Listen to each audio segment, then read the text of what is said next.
I woke up in a nursing home at 6:47 a.m. on a Tuesday, and I had no idea how I got there. The room smelled like disinfectant and defeat. There was a clipboard at the foot of my bed with my name on it. Benjamin Clark, 65 years old, admitted for cognitive decline. I'm a retired accountant. I've never been sharper in my life. My son Nathan had me committed using forged court documents to steal my $1.2 million house. 8 people watched him do it, and nobody stopped him. I sat in that sterile room for exactly 12 minutes, thinking about my dead wife Helen and the letters she left me. Then I asked the nurse for a phone call. But I wasn't confused. I was furious. Let me back up and tell you who I am. I'm Benjamin Clark, retired accountant from Milwaukee. 43 years with Henderson and Associates, handling books for small businesses. Numbers don't lie. People do, but numbers tell the truth every single time. I married Helen Winters in 1978. She was a school librarian with gentle hands and sharp eyes. We had 2 children, Nathan and Sarah. Sarah died in a car accident 12 years ago. Drunk driver ran a red light. Nathan was all we had left. For 42 years, I thought I was raising a good son. Nathan was smart, ambitious, driven, got his MBA from Northwestern, became a financial director at Morrison Construction, made good money, had a beautiful wife named Lauren, 2 kids, Ethan and Olivia. I thought being a good father meant giving everything. Helen always worried I was too generous. Benjamin, she'd say, love doesn't mean saying yes to everything. I'd laugh it off. Nathan was my son, my pride and joy. The numbers in my checkbook showed exactly how much I believed in him. But before I tell you how this all unfolded, let me know in the comments. Have you ever had a family member try to take advantage of you? What did you do about it? And don't forget to subscribe for more stories like this. Helen died 4 years ago, heart attack in her sleep. Peaceful, the doctor said. I woke up and she was just gone. 43 years together, and suddenly I was sleeping in an empty house with too many memories. The funeral was beautiful. Helen would have loved the flowers, white roses, and baby's breath. Nathan delivered a perfect eulogy about her kindness and wisdom. Lauren cried appropriately. The grandchildren looked confused and sad, but something happened at the reception that should have warned me. Nathan pulled me aside while people were still eating Helen's favorite lemon cake. His voice was soft, concerned. Dad, this house is too big for you now. All these stairs, all this upkeep. Maybe it's time to think about something smaller. I stared at him. My wife had been dead for 6 hours. Nathan, not today. I'm just saying, when you're ready, Lauren and I have been talking. We could help you find something nice. A condo maybe, something manageable. Helen whispered something to me the night before she died. She'd woken up around midnight, gripped my hand. Her fingers were cold, fragile. Benjamin, she said, promise me something. If Nathan ever tries to take this house, don't let him. Promise me. I thought she was having one of those end-of-life anxieties. People worry about strange things when they're dying. I should have listened. Let me tell you about the money. Every penny I gave Nathan, every dollar I invested in his future. I kept records because I'm an accountant. Numbers don't lie. Northwestern MBA, $182,000. I paid it directly to the university. Tuition, room and board, books. Nathan graduated summa cum laude. First house down payment, $120,000. Beautiful colonial in Brookfield. Lauren picked it out. They needed to start building equity, Nathan said. Renting was throwing money away. Business loan when Morrison Construction hit rough times, $95,000.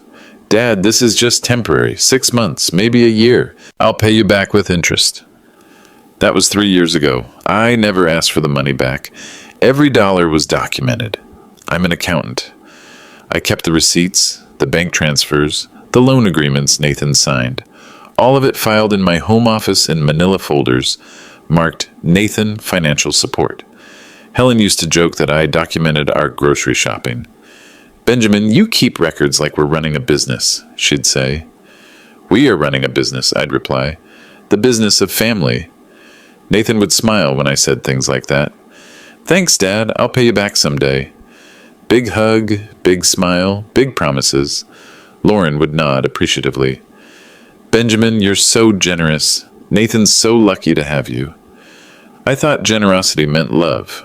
I thought love meant saying yes. I was keeping score without realizing the game had changed. The first crack appeared 6 months after Helen's funeral. Nathan stopped by on a Sunday afternoon. Lauren was with him, and they had that look couples get when they've been discussing you.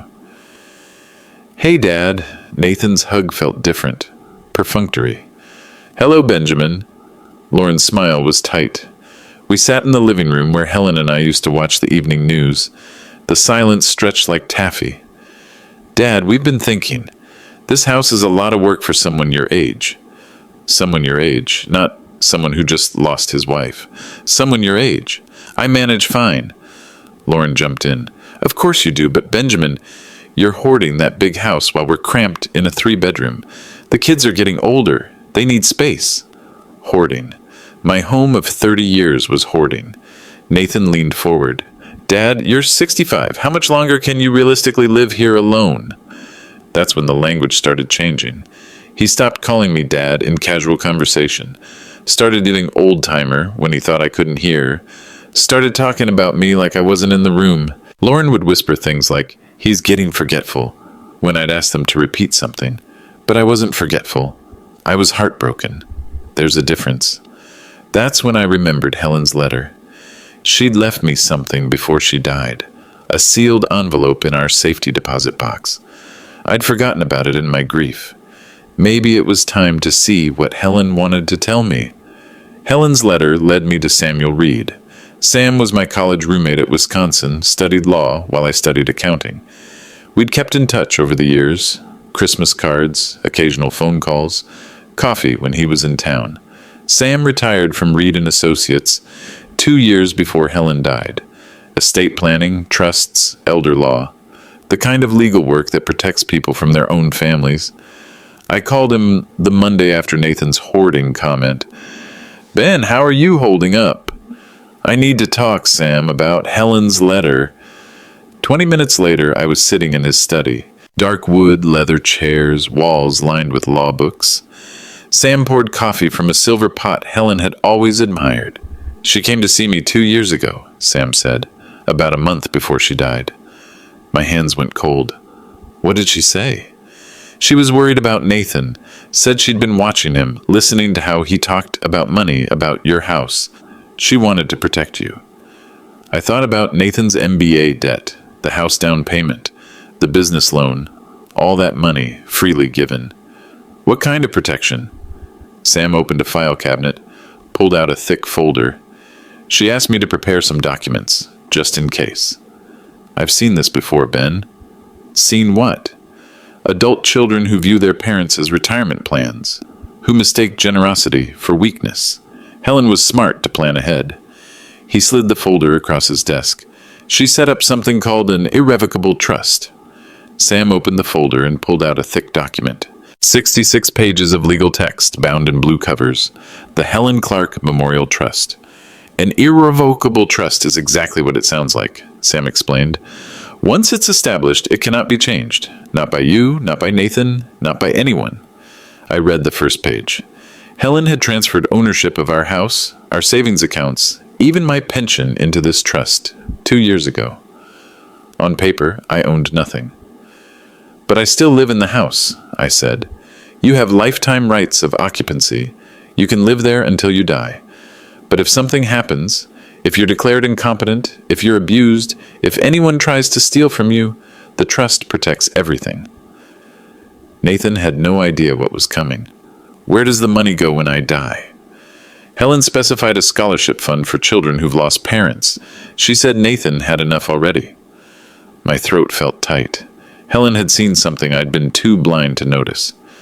There's more, Sam continued. She left instructions. If you ever feel threatened, if Nathan ever tries to take advantage, you call me.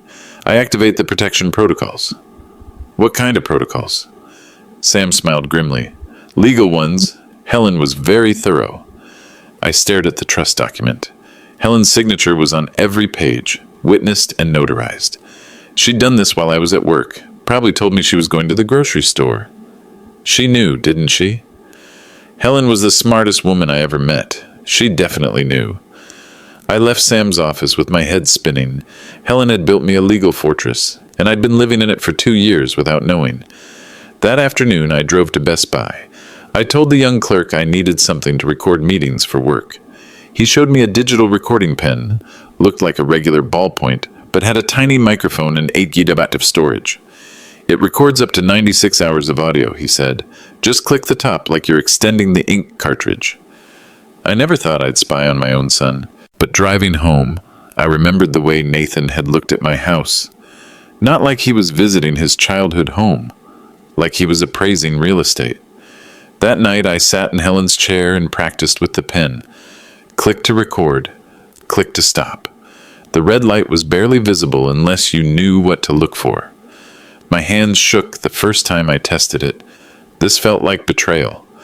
But then I thought about Helen's trust document, about her careful planning. She'd known this day would come. I decided to carry the pen everywhere. Every conversation with Nathan, every family dinner, every casual phone call. If he was planning something, I wanted evidence. I'm an accountant. I document everything. 3 days later, Nathan called. He wanted to take me to lunch. "Just us guys," he said. "We need to talk about your future." I slipped the recording pen into my shirt pocket and clicked the top. The red light glowed softly against the fabric. The lunch was at Romano's, Nathan's favorite Italian place. He ordered wine for himself, iced tea for me. "You're driving, old-timer," he said with a laugh that didn't reach his eyes. "Nathan, about this morning—" "Dad, I've been thinking about your finances. You're 65. You should have someone helping you manage things." He pulled papers from his briefcase. Power of attorney documents. "This just gives me authority to help you. Pay bills, manage investments. Nothing major. I want to make sure you're protected." I looked at the papers. Legal language, lots of clauses. The pen in my pocket was recording every word. "I manage fine, Nathan." "Sure you do. But what if something happens? What if you get sick? This way I can step in immediately. No delays, no lawyers." But I let him take the money. I signed the papers because I wanted to see how far he'd go. Helen's trust protected everything that mattered. The house, the real money, it was all untouchable. But I had a checking account with $156,000, money I'd kept liquid for emergencies. 3 days after I signed, Nathan transferred every penny to his personal account. He called that evening. "Dad, I moved your money into a better investment. Higher returns. Don't worry about it." I looked at my bank statement online. 0 balance. "What kind of investment?" "Trust me, Dad, it's all handled." The recording pen had captured everything. Over the next 6 months, I became a different kind of accountant. Instead of tracking business expenses, I was documenting my son's betrayal. The recording pen went everywhere. Family dinners, phone calls, casual visits. I kept detailed logs. Date, time, location, what was said. I transferred everything to a USB drive every night, made backup copies. In 6 months, I had enough to destroy him. Recording number 1, Nathan telling Lauren, "Once he's in the home, we'll sell the house within 60 days. But recording number 7, Nathan on the phone with a lawyer. "I don't care if it's legal or not, just make it look official." Recording number 14, Lauren at Thanksgiving. "That house is worth over $1 million. We deserve it after all we've put up with." Recording to 23, Nathan planning the nursing home setup. 8 witnesses, official documents, everything by the book. He'll never know what hit him. I sent copies of everything to Sam Reed. He called me after listening to the first batch. "Ben, this is criminal conspiracy, elder abuse, fraud, potentially kidnapping." "What do I do?" "Nothing yet. Let him make his move. We need them to actually commit the crimes before we can prosecute." I felt like I was watching my own execution being planned. Nathan would come over for dinner, hug me goodbye, tell me he loved me. Then I'd go upstairs and listen to him planning my imprisonment. But Helen's trust protected everything. The house, the money, my future. I just had to survive Nathan's scheme. The first sign something fundamental had changed came at Ethan's birthday party. My grandson was turning 14, and Lauren had organized a family barbecue. I brought Ethan a model airplane kit. He'd always loved building things, just like I did at his age. I found him in the kitchen, looking uncomfortable. "Thanks for the plane, Grandpa." Nathan walked in, beer in hand. "Did you thank the old-timer, Ethan?" Old-timer? Not Grandpa, not even Benjamin. Each time hurt more than the last. "Nathan, I'm your father." He laughed. Of course you are, old-timer. Just a family nickname." But it wasn't a nickname. It was a demotion. Within a week, Lauren started using it too. "How's the old-timer doing?" she'd ask when she called. Like I wasn't there. Like I was a piece of furniture they were discussing. The recording pen caught everything. "Why are you calling Dad that?" Olivia asked during one dinner. Nathan ruffled her hair. "Grandpa's getting older, sweetie. Sometimes old people need different kinds of help." I watched my 11-year-old granddaughter process this. Her eyes shifted between Nathan and me, trying to understand why her father was talking about her grandfather like he was broken. "I'm not broken," I said quietly. "Of course not," Nathan said quickly. "Just different. Different. Like I was a problem that needed solving." That night, I sat in Helen's chair and listened to the recording.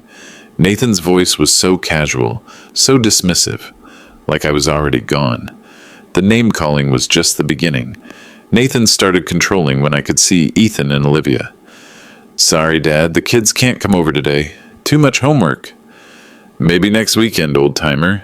They're busy with sports." "Grandpa needs his rest," Nathan would tell them when they asked about visiting. They were using my own grandchildren against me.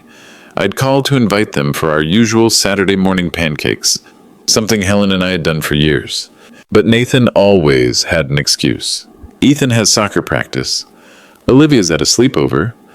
"They're just too busy, Dad. You understand?" What I understood was systematic isolation. The recording pen captured a conversation between Nathan and Lauren that broke my heart.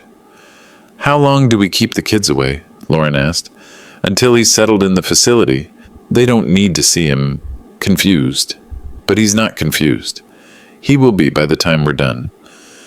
I played that recording 3 times before I could believe it. They were planning to separate me from my grandchildren, then claim I was mentally incompetent. The next week, Olivia called me directly. "Grandpa, can I come over? I miss you."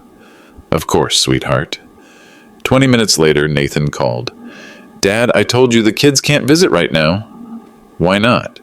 You're not thinking clearly lately. I don't want them to see you like this." Like what? Like their grandfather who loved them? I was being erased from their lives, one excuse at a time. 3 months before the nursing home incident, Lauren started bringing friends to visit. Real estate agents, though she never called them that. "Benjamin, this is Susan. She's in sales." Susan would wander through my house like she was measuring rooms. She'd comment on the hardwood floors, the bay windows, the updated kitchen Helen and I had installed 5 years ago. "This is a beautiful home," Susan said. "Great bones. Perfect location." They were appraising my home like I was already dead. "Are you thinking of selling?" Susan asked me directly. "No," Lauren jumped in quickly. "Benjamin's just exploring options. For the future." I wasn't exploring anything, but Susan walked through my house taking notes, asking about square footage, recent improvements, comparable sales in the neighborhood. After she left, Lauren cornered me. "Benjamin, Susan says this house could sell for $1.2 million easily, maybe more in this market." "I'm not selling." "Of course not, but it's good to know the value." The recording pen captured Susan's real conversation with Lauren as they walked to the car. "List price $1.2 million, but it'll go for more. Location like this, you're looking at bidding wars." "How quickly could it sell?" "In this market, 60 days maximum, maybe 30 if you price it right." "And the old man?" "Once he's out, you can stage it properly. Empty houses show better anyway." They had already planned my removal. The real estate appraisal was just advanced scouting.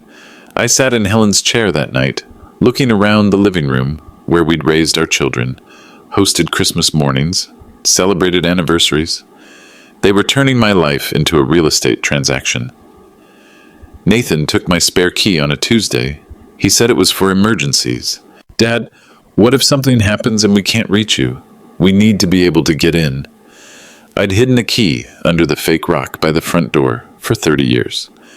Helen always said it was too obvious, but it was convenient when we forgot our keys. I'll feel better knowing I can check on you, Nathan said. My own son was burglarizing my house. I knew because things moved. I'm an accountant. I noticed details. The mail got sorted differently. Coffee mugs appeared in the dishwasher that I hadn't used. Books were put back on the wrong shelves. Nathan was entering my home when I wasn't there, going through my things, familiarizing himself with what he'd soon inherit. I installed a small security camera in the living room, hidden behind a picture frame. The footage was damning. Nathan and Lauren walking through my house like they owned it. Lauren opening closets, checking the basement, measuring windows for new curtains. The furniture will have to go, she said on camera. Most of it's too old-fashioned. Nathan was in my home office going through files, looking for financial documents, insurance papers, anything that would help him plan his theft. Did you find the will? Lauren asked. Not yet. He probably has it in a safety deposit box. They had no idea about Helen's trust, no idea that the will was meaningless now. I watched my son violate my privacy and plan my future, all while pretending to care about my welfare. The key I'd given him was the key to my own prison. The power of attorney signing happened at Nathan's kitchen table. He'd invited me for Sunday dinner, said we needed to take care of some paperwork. Lauren cooked pot roast, my favorite. The kids were at friends' houses, just the three of us. Dad, I've been thinking about your finances. At your age, you need someone to help manage things. I watched my life savings disappear. The documents looked official. Legal language about fiduciary responsibility and financial protection. Nathan explained each section like he was doing me a favor. This just gives me authority to help you. Nothing changes day to day. But everything changed. 3 days later, Nathan transferred $156,000 from my checking account to his personal account. When I called him, his explanation was smooth as silk. Dad, I moved your money into a better investment opportunity. Higher returns, better security. What kind of investment? A CD ladder with compound interest. Don't worry about the details. I'm handling everything. The recording pen captured his real conversation with Lauren that night. How much did you move? All of it, $156,000. Is that legal? He gave me power of attorney. I can move money wherever I want. But you're not investing it. Of course not. This is our down payment for the new house. Once we sell his place, we'll have enough to buy that colonial in Wauwatosa. I listened to my son plan my financial destruction while eating the pot roast his wife had made to butter me up. The betrayal had a taste. It tasted like gravy and lies. The last recording was the smoking gun. Nathan and Lauren were sitting in my living room, discussing their timeline while I was supposed to be napping. I was actually upstairs with the recording pen, listening to them plan my imprisonment. Once he's in the nursing home, how quickly can we move? Lauren asked. 60 days maximum. The house will need to be cleaned out first. What about his stuff? Goodwill. Most of it's junk anyway. Junk. 40 years of memories were junk. I had everything I needed. What about the legal issues? Is this really going to work? Nathan's voice was confident. I've got 8 witnesses lined up, professional-looking documents. The nursing home administrator thinks it's all legitimate. Dad will sign the papers and then he's out of our way. And if he doesn't sign, he will. I've got backup court orders. Everything looks official. But it's not really official. Nathan laughed. Do you think anyone's going to check? It's a confused old man being helped by his caring son. No one questions that narrative. The nursing home won't verify? I've already paid for the first month. They think he's coming voluntarily. I had 23 recordings total, 6 months of documented conspiracy, fraud, and elder abuse. Nathan had planned every detail of my destruction, and I'd captured every word. That night I called Sam Reed and told him it was time. They're making their move next week. Are you ready? Helen made me ready 2 years ago. Nathan called me Monday morning. His voice was concerned, caring. Dad, I've set up an appointment with a lawyer. We need to update your will. I don't need to update anything. Dad, it's been 4 years since Helen died. Your beneficiaries have changed. Trust me on this. Trust him. That was Rich. Something felt wrong from the first word. He picked me up at 10 a.m., drove to an office building downtown. Professional lobby, marble floors, directory listing, Patterson and Associates, estate planning. This won't take long, Nathan said in the elevator. Just some routine updates. The law office looked legitimate.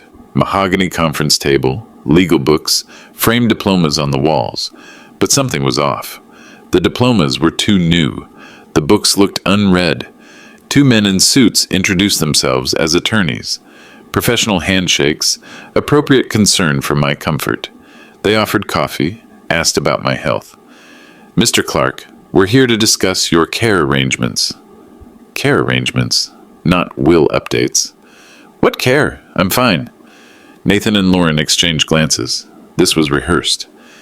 Dad, we need to talk about your living situation. You've been having episodes. What episodes? Memory problems, confusion. Last week you forgot where you parked your car. That was a lie. I'd parked in a different spot because my usual space was taken. The recording pen in my pocket was capturing everything. 8 people in the room. The 2 fake lawyers, Nathan, Lauren, 2 men who introduced themselves as social workers, and 2 women who claimed to be witnesses. I counted 8 strangers staring at me like I was insane. One of the fake lawyers opened a file folder. Mr. Clark, your son has petitioned for emergency guardianship due to concerns about your mental capacity. Mental capacity. The words hit like ice water. There's nothing wrong with my mind. Dad, please, Nathan said softly. We found expired food in your refrigerator. You left water running overnight. You called me 3 times last Tuesday asking the same question. Every word was a lie, but it sounded convincing. Lauren pulled out her phone, showed photos to the lawyers. Look at the state of his kitchen. Dishes piled up, food spoiling. He's not taking care of himself. I recognized the photos. They were from Nathan's secret visits to my house. Pictures taken when I was out. Dishes he'd left in my sink to create evidence. My mouth went dry. My heart was beating so fast I could hear it. These are professional assessments, the second lawyer said, sliding papers across the table. Medical evaluations, psychiatric consultations. Everything indicates diminished capacity. I'd never seen any doctors, never had any evaluations. This is fraud, I said. Nathan's face was perfect sympathetic concern. See, this is the paranoia we're dealing with. Dad thinks everyone's against him. The witnesses nodded knowingly. The social workers took notes. Everyone was playing their part in Nathan's theater. 8 strangers stared at me like I was insane. Mr. Clark, for your own protection, we're recommending immediate placement in a supervised care facility. I'm not going anywhere. Boom. Dad, this is for your own good. My hands were shaking. Cold sweat on my forehead. This was really happening. You can sign voluntarily, the lawyer said, or we can proceed with the court order. Nathan stood up, walked to the head of the table like he was presenting a business proposal. He opened a briefcase, pulled out a thick folder. I've documented everything, he said. Photos, witness statements, medical observations. Every word was a lie, but it sounded convincing. He spread photos across the table. My kitchen with dishes in the sink. My garage with tools scattered around. My bedroom with clothes on a chair. Living conditions, Nathan said professionally. Inability to maintain basic hygiene standards. Those were pictures from his illegal entries into my house. The scattered tools were from a project I'd been working on. The clothes were clean laundry I hadn't put away yet. Witness statements from neighbors, Nathan continued, pulling out typewritten pages. Mrs. Henderson saw him in his bathrobe at noon on a Wednesday. Mr. Peterson says he's been talking to himself in the yard. I knew Mrs. Henderson and Mr. Peterson. Neither would have said those things because neither was true. Medical documentation, Nathan said, producing official-looking papers. Dr. Richardson's preliminary assessment indicates cognitive decline consistent with early dementia. I'd never met Dr. Richardson. The lawyers reviewed everything with appropriate seriousness. The witnesses nodded sadly. Lauren dabbed her eyes with a tissue. And the financial irregularities, Nathan added. Dad's been making unusual purchases, forgetting bills, signing checks for odd amounts. He showed bank statements with highlighted transactions. $20 to a grocery store became erratic spending. A $75 charge for the recording pen became unexplained electronics purchases. My own financial records were being used against me. This pattern of decline is textbook, one of the fake lawyers said. Mr. Clark clearly needs supervised care. The evidence was comprehensive, professional, and completely fabricated. I was being buried in my own son's lies. The lead lawyer pulled a document from a manila envelope.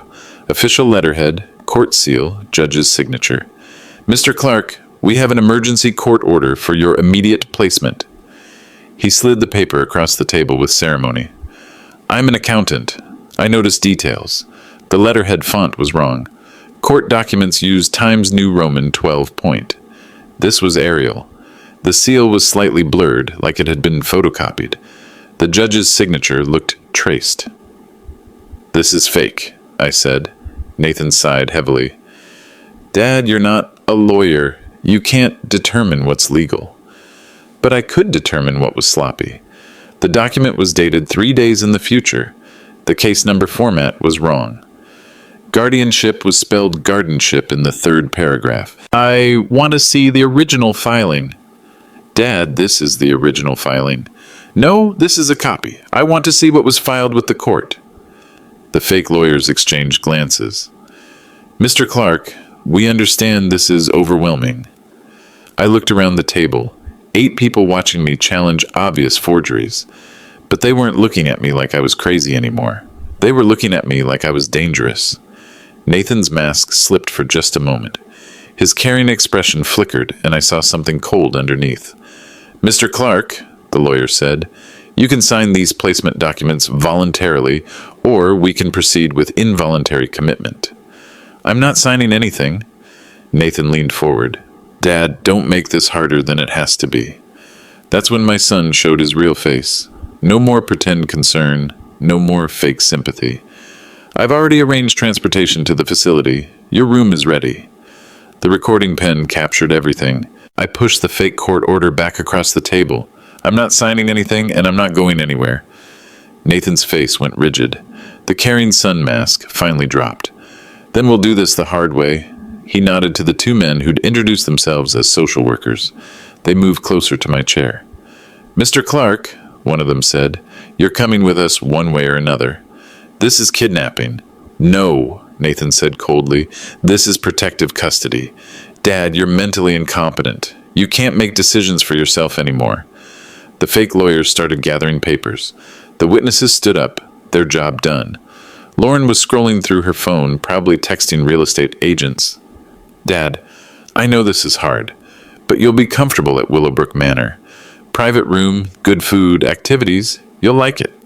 I won't like it because I'm not going. That's when my son showed his real face. Nathan walked around the table, stood behind my chair. Dad, you don't have a choice anymore.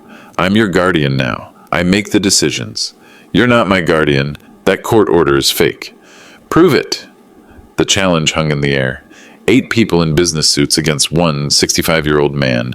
Official documents against my word. Professional testimony against my protests. Mr. Clark, the fake lawyer said, the transport van is waiting downstairs. I thought about Helen, about the trust she'd created, about Sam Reed waiting for my phone call. I thought about the USB drive with 23 recordings hidden in my bedroom. Nathan had no idea what he'd just triggered. I'm not going voluntarily. Fine, Nathan said. Then you're going involuntarily. He motioned to the security guards. 2 men in security uniforms entered the conference room. Professional, polite, but big enough to handle resistance. Mr. Clark, we're here to escort you to your new residence. This is kidnapping, I said to everyone in the room. You're all witnesses to kidnapping. Nathan stepped forward. Dad, you're having an episode. These gentlemen are here to help you. My hands were shaking. The room felt like it was tilting, but the recording pen in my pocket was capturing everything. One security guard took my left arm, gentle but firm. The other picked up my jacket from the chair. Sir, if you come quietly, this will be easier for everyone. The fake lawyers were packing up their props. The witnesses were already heading for the door. Lauren was still on her phone. "Nathan, please," I said. "I'm your father." He looked at me for a long moment. No warmth, no recognition, no love, just calculation. "You were my father," he said quietly. "Now you're my responsibility." They walked me through the office lobby like I was a confused old man being helped by caring family. The receptionist smiled sympathetically. A few people in the waiting area glanced over with polite concern. No one saw kidnapping. They saw dutiful children managing an aging parent. The van outside was white, unmarked, with tinted windows. Willowbrook Manor was written in small letters on the side door. "Mr. Clark, please watch your step." I looked back at Nathan and Lauren standing in the office building doorway. Nathan was already on his phone. Lauren was smiling, but they had no idea what they'd just triggered. They just activated Helen's trap. The nursing home room was small, sterile, institutional. Single bed with white sheets, one window looking out at a parking lot. The smell of disinfectant couldn't quite cover the smell of old age and resignation. They'd taken my wallet, my keys, my phone. Standard procedure for new residents, they said. But they'd missed the recording pen in my shirt pocket. A nurse brought me dinner on a tray. Meatloaf, mashed potatoes, green beans that had been cooked to death. Hospital food for people who didn't have choices anymore. "Mr. Clark, I'm Janet. I'll be your night nurse. Is there anything you need?" A phone call. "Family visits are tomorrow afternoon. Your son said he'd be by." "I need to call a lawyer." Janet's expression shifted slightly. "Sir, residents can't make legal calls without guardian approval. Your son would need to authorize that." Guardian approval. Nathan controlled who I could call. In that darkness, I made my choice. I waited until Janet finished her rounds, until the hallway outside my door went quiet. Then I pulled out the recording pen and played back Nathan's voice from the conference room. "You were my father. Now you're my responsibility." The words were sharp in the sterile silence, but they weren't true. Nathan wasn't responsible for me. Helen was. Her trust, her planning, her letter.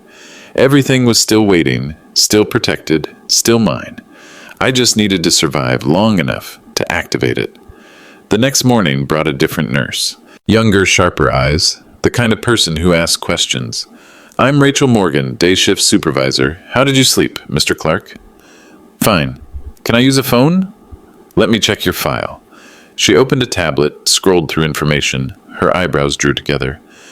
"Mr. Clark, can you tell me the date you were admitted?" "Yesterday." "And who brought you here?" "My son Nathan and 2 security guards." Rachel tapped her tablet screen. "I'm not seeing the usual admission paperwork. Court orders usually come through our legal department first." Someone finally believed me. "There were no court orders," I said. "The documents were forged." Rachel's expression was carefully neutral. "Mr. Clark, that's a serious accusation." "I'm making a serious accusation." She studied my face for a long moment. I could see her thinking, weighing, deciding. "Mr. Clark, I'm going to make some phone calls. Standard verification procedure." "And what kind of verification?" "We're required to confirm all court-ordered admissions with the issuing courthouse within 48 hours. It's policy." My heart started beating faster. What if there's no court record? Then we have a problem. Rachel closed her tablet, looked at me directly. "Mr. Clark, if what you're saying is true, this facility could be charged with unlawful detention." "What does that mean?" "It means someone's going to jail, and it won't be you." Rachel returned 2 hours later. Her face was grim. "Mr. Clark, I called the courthouse. There's no record of any guardianship filing for Benjamin Clark. No emergency order, no competency hearing." The relief hit me like cold water. "So I can leave?" "Not yet. I need to follow protocols, but I can arrange for you to make a phone call." "My son said—" "Your son lied about the court orders. I'm not taking his word about phone restrictions either." She led me to a small office behind the nurse's station. Privacy, a real phone, a door that closed. "You have 15 minutes, she said. Make them count." I dialed Sam Reed's number from memory. He answered on the second ring. "Sam Reed." "Sam, it's Benjamin." "They did it. Nathan had me committed with fake court orders." A pause. Then, "Where are you now?" "Willowbrook Manor. A nurse here figured out the documents were forged." "Ben, listen carefully. Don't say anything else to anyone. Don't sign anything. Don't agree to any treatments or medications. I'm activating Helen's protection protocols right now." Samuel had been waiting for my call. "What happens next?" "Next, your son finds out what happens when you mess with Helen Clark's husband." I could hear papers rustling, keyboards clicking. "Ben, you're going to be fine. Helen made sure of that." Sam Reed had been preparing for this call for 2 years. Within an hour of hanging up, he was in front of an emergency judge with a briefcase full of evidence. I found out later what happened in that courtroom. "Your Honor, my client Benjamin Clark has been illegally detained based on forged court documents. I'm requesting immediate release and criminal investigation." The judge, the Honorable Margaret Williams, reviewed the USB drive of recordings first. 23 conversations between Nathan and Lauren, planning fraud, elder abuse, and false imprisonment. 2 years of preparation unleashed in 48 hours. "Mr. Reed, these recordings are disturbing. But how do I know the detention is actually illegal?" Sam submitted the real court records. No filings, no hearings, no orders. Then he submitted copies of Nathan's forged documents with the misspellings, wrong dates, and incorrect formatting highlighted. "Your Honor, this is criminal document forgery in service of elder abuse. My client is being held against his will, based on fabricated evidence." Judge Williams reviewed the irrevocable trust next. Helen's careful language protecting my assets, my rights, my dignity. The deceased wife anticipated this scenario. Helen Clark was perceptive about her son-in-law's character. The judge signed 3 orders: immediate release, asset freeze on Nathan's accounts, and criminal investigation referral. "Mr. Reed, get your client out of that facility immediately and contact the DA's office. This isn't just civil fraud. This is kidnapping." Sam called me at 4 p.m. "Ben, pack your things. You're coming home tonight." That evening, back in my own house, Sam opened Helen's sealed letter. The blue envelope I'd wondered about for 4 years. The wax seal cracked under his thumb. She knew this would happen. "Dear Benjamin," Sam read aloud, "if you're reading this, Nathan has shown his true nature. I'm not surprised. I saw the signs years ago." Helen's handwriting was careful, deliberate. She'd written this letter knowing I'd need it someday. "I've watched Nathan look at our house like it's already his.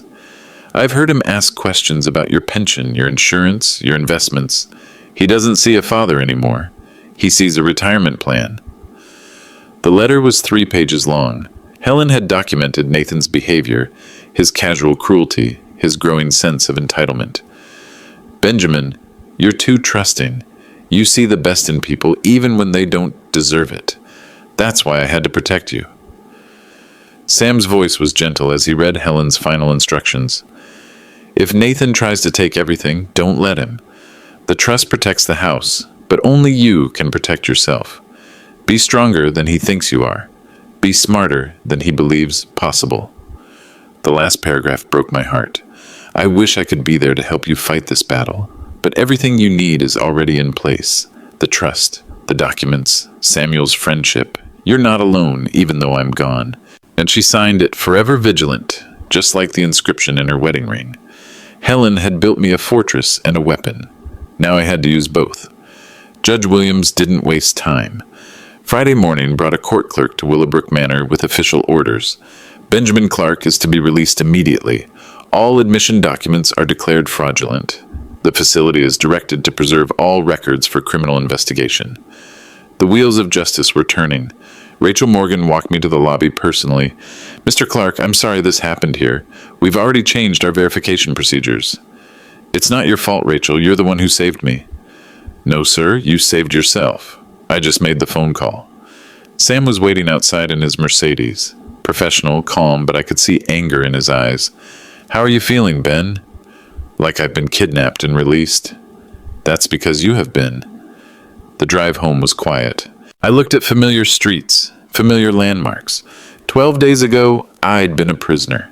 Now I was free, and Nathan was about to discover what real consequences looked like. Ben, the DA wants to meet with you Monday morning. They're considering multiple felony charges. What kind of charges? Forgery, fraud, false imprisonment, elder abuse. Nathan's looking at 5 to 10 years minimum. I thought about Nathan's confidence in that conference room, his certainty that no one would check his fake documents. What about Lauren? She's facing accessory charges. The recordings show she was part of the conspiracy. My phone had 17 missed calls from Nathan. I didn't listen to the voicemails. Sam, what happens to Ethan and Olivia? That depends on what Lauren decides to do. Nathan received the court summons at his office Monday morning. Morrison Construction, corner office, view of the lake. He was probably feeling pretty good about himself. Then a sheriff's deputy handed him a thick envelope. I learned about his reaction from Lauren later. She called me, crying, begging for help. Benjamin, Nathan came home white as a sheet. He was shaking. He said you'd ruined everything. His perfect plan was crumbling. The court summons listed every crime: forgery, fraud, false imprisonment, elder abuse, conspiracy. The evidence list was 3 pages long. USB recordings, forged documents, witness statements. Nathan had no idea I'd been recording everything for 6 months. He keeps asking how you got out, Lauren sobbed. He said the nursing home was supposed to keep you there until you died. Until I died. That was Nathan's endgame. Lauren, did you know the court orders were fake? Silence. Then, I thought Nathan said it was all legal. He said you were sick. I'm not sick. I never was sick. Benjamin, please, can you help us? Nathan's talking about leaving the country. He's emptying our bank accounts. My son was running away from his crimes, abandoning his family, destroying everything he'd built. Lauren, call a lawyer. Get yourself separated from Nathan's legal problems. Protect the children. But what about nothing, Lauren? Nathan made his choices. Now he lives with the consequences. 23 recordings, 6 months of evidence, 2 years of Helen's careful planning. Nathan thought he was playing chess, but Helen had taught me to play 3-dimensional chess. 12 days after being kidnapped, I walked out of Willowbrook Manor as a free man. The morning sun felt different on my face. Brighter, warmer.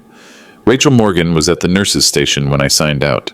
Mr. Clark, it's been educational having you here. Thank you for believing me. Thank you for being right. Sam drove me home through neighborhoods I thought I'd never see again. My house looked exactly the same, but I felt different, stronger. Nathan was waiting in the parking lot. He was sitting in his BMW, engine running. When he saw Sam's Mercedes pull up, he got out slowly. He looked like he hadn't slept in days. Dad, we need to talk. No, we don't. Nathan stepped closer. His face was desperate, pleading. Dad, I can fix this. We can work something out. Nathan, you kidnapped me. It wasn't kidnapping, it was protective custody. I was trying to help. Sam Reed stepped between us. Mr. Clark, you're under criminal investigation. I'd recommend not talking to my client without your attorney present. Dad, please. I'm your son. I looked at Nathan for a long moment. 42 years of fatherhood. All those birthday parties, baseball games, bedtime stories, proud moments when he graduated, or got promoted, or got married. All of it destroyed by greed. You're not my son anymore, I said quietly. You're a criminal who happens to share my DNA. Nathan's face crumpled. Dad, don't say that. I'm going inside now. Don't follow me. As I walked toward my front door, I heard Nathan calling after me. Dad, please. I can fix this. But some things can't be fixed. Nathan was arrested the next morning at his office. Handcuffs, perp walk, local news cameras. Morrison Construction immediately suspended him pending investigation. The irrevocable trust protected everything that mattered. The house, the real money, my future, all untouchable. Lauren called me that afternoon from a lawyer's office. Benjamin, they're saying Nathan could go to prison for 10 years. That's what happens when you commit multiple felonies. But the children, what about Ethan and Olivia? What about them? I can't afford the house payment without Nathan's salary. I can't afford anything without Nathan's salary. I waited for her to ask the real question. Benjamin, could you Could you help us, just until this gets sorted out? Lauren, you helped Nathan plan my kidnapping. You brought real estate agents to appraise my house while I was still living in it. You called me a hoarder. I didn't mean... Yes, you did mean it. Silence on the phone. Benjamin, what am I supposed to do? Get a job, sell your house, learn what it means to live within your means. But the children will have to change schools. Ethan and Olivia are welcome to live with me, if you can't provide for them. Another long silence. You'd take them? They're my grandchildren. They're not responsible for their parents' crimes. He finally understood what he'd lost. Everything. His freedom, his family, his future. Nathan had gambled everything on stealing my house. Instead, he'd lost his own. Nathan's world collapsed in 72 hours. Morrison Construction fired him immediately. 20 years of building his career destroyed by a background check that revealed pending felony charges. Lauren filed for divorce on Wednesday. Her lawyer made it clear she was separating herself from Nathan's legal troubles. Irreconcilable differences, the paper said. But the real difference was between being married to a financial director and being married to a convicted felon. Nathan pled guilty to avoid a trial. 3 years probation, $251,000 restitution to me, 500 hours of community service, and a permanent ban from any job requiring financial responsibility. Your Honor, Nathan said at sentencing, I just wanted to help my father. Judge Williams wasn't buying it. Mr. Clark, you forged court documents, committed fraud, and imprisoned your father against his will. This wasn't help. This was elder abuse. Nathan was also ordered to attend mandatory psychological counseling and anger management classes. The house in Brookfield went up for sale immediately. Lauren couldn't afford the payments, and Nathan's legal fees were draining their savings. Within a month, Nathan went from being a successful executive to being unemployable. Financial crimes leave a permanent stain. No bank, no investment firm, no accounting company would hire him. He moved in with his cousin in Ohio. Last I heard, he was working at a hardware store for $12 an hour. Lauren took the children and left. But I wasn't finished yet. There was still one more thing Helen had planned. 2 months after Nathan's conviction, Lauren called me. She was crying. Benjamin, I can't do this anymore. I can't afford rent. I can't afford groceries. The kids are asking why Daddy doesn't live with us anymore. What do you want from me, Lauren? Could Ethan and Olivia stay with you? Just temporarily, until I get back on my feet? My grandchildren, innocent victims of their parents' greed. Of course.